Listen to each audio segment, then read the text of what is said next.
Hi, I'm Joy Rodriguez from Burden Lifters here in Honolulu, Hawaii. And I'm an end of life doula that services all of Hawaii, but mainly the island of Oahu. And here on Oahu in particular, we have a fabulous team that works on medical aid in dying. So there's 3 different ways of getting medical care here, excuse me, here in Hawaii. There's private hospitals, and there's a handful of them, but the majority, about 80% of the population here, either associate with Hawaii Pacific Health or Kaiser.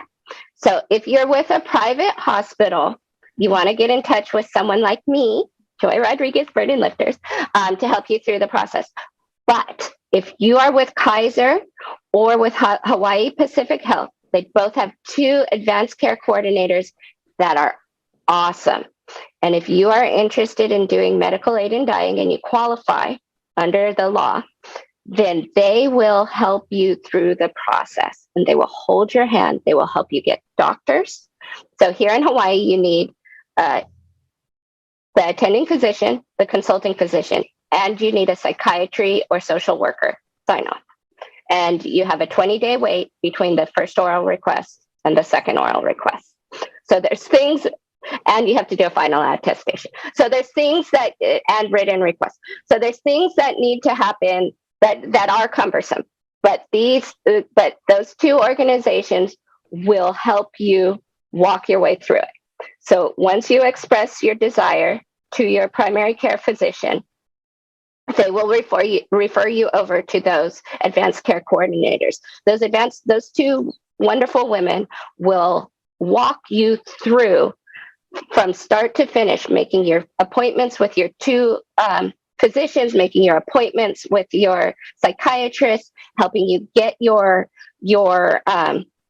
prescriptions over to the pharmacy. And here in Hawaii, Medicaid covers the cost. So that's the entirety, it's wonderful. So the entirety of your cost for your medical aid in dying, which should be covered under your insurance. Just a few days ago, I sat in on a call that was hosted, if I'm remembering, it was Compassion and Choices and End of Life Washington. And they were talking, I think it was a woman from, was it Georgia? I think Georgia is entertaining the passage of medically assisted dying.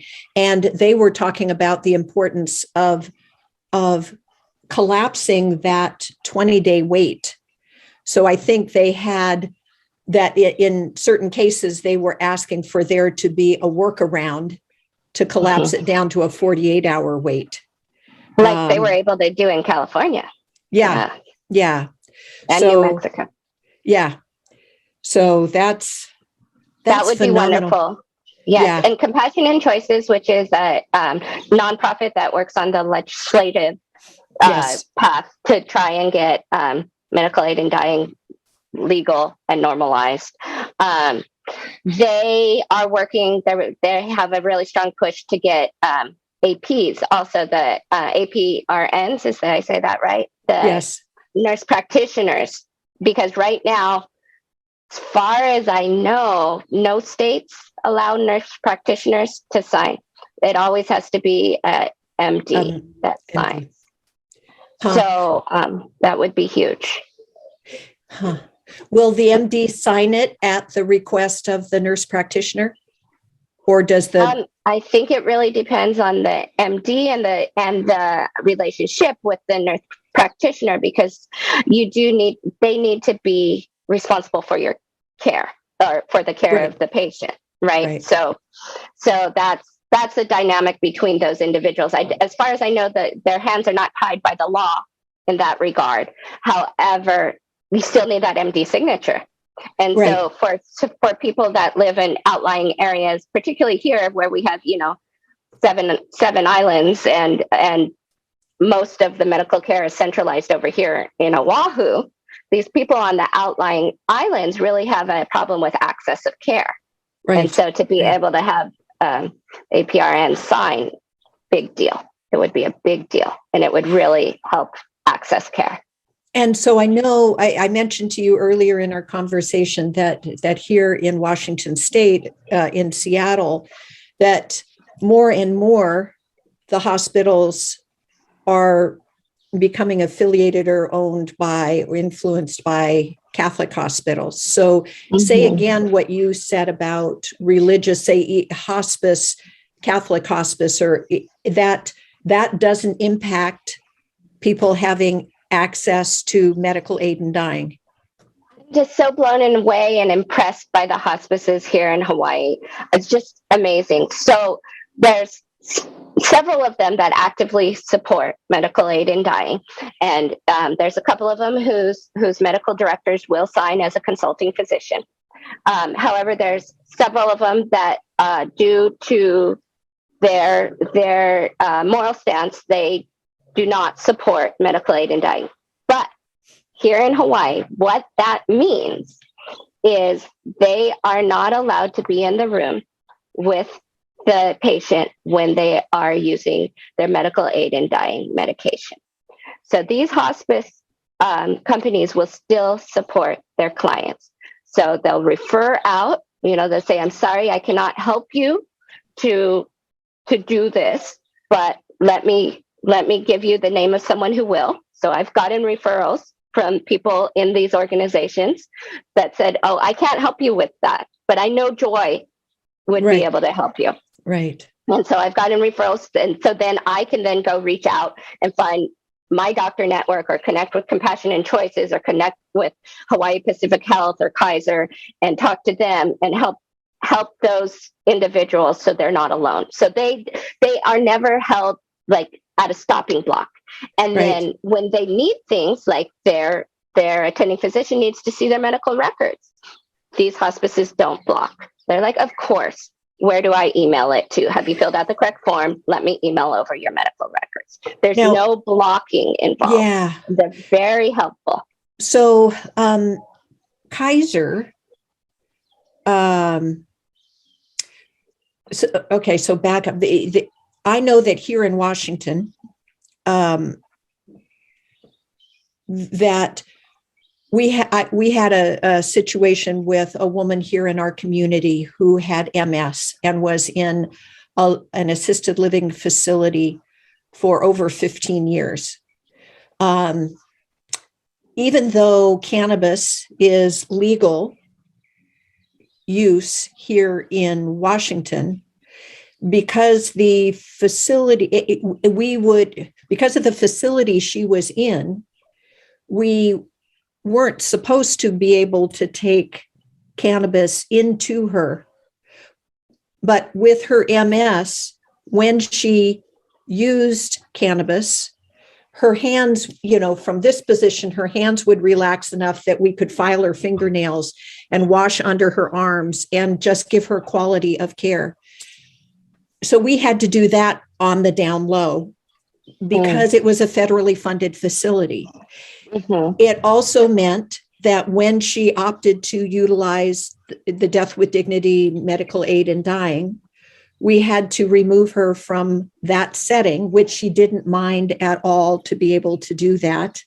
But it meant that we had to remove her from that facility in order for her to follow through. Now, Kaiser is the same thing. I have known of situations where patients in California have requested, how about me using cannabis rather than opioids? And they would say, well, if we find cannabis in your system, then we're going to not give you the opioids.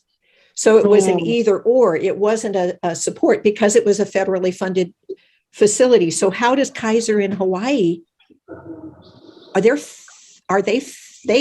federally funded, right?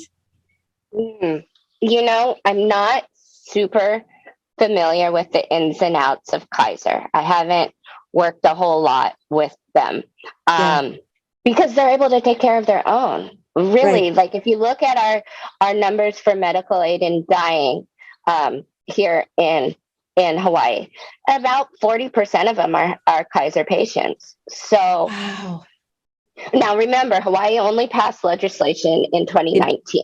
So we're very new numbers, very low numbers because, we Right. just haven't been Right. around much.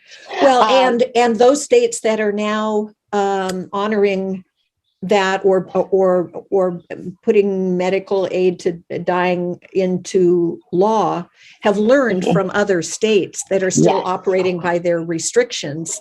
So, little by little, it hopefully gets better and better and easier. So, Yes. So I can't speak to the marijuana issue because pokololo here is still illegal.